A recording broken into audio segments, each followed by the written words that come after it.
is the answer, being reconciled with God. In Luke chapter 24, verses 6 to 7, it says here, this is our text.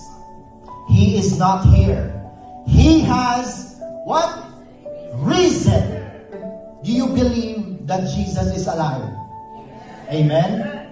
Do you believe that He is coming back soon? Amen. You believe that there is a second coming? Amen, right? But the problem is, some believers, they didn't even recognize the first coming of Jesus Christ. When Jesus came here on earth, that was the what? First coming. That's why there's what? Second coming. The Pharisees missed out on Jesus. They're super religious, but they didn't know that the Messiah was among them.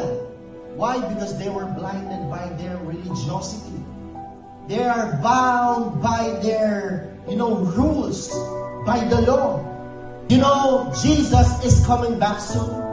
And the Bible is the absolute truth. There are what? 2,500 prophecies in the Bible, wherein there are 350 prophecies that Jesus fulfilled during His time. And up to this day, there are more than 2,000 prophecies that God fulfilled already. One of them that amazes me is the prophecy about the Euphrates River. Before, it was what? Flowing with water, living waters, right? Now, what does Euphrates River look like? You search it up, it's drying up.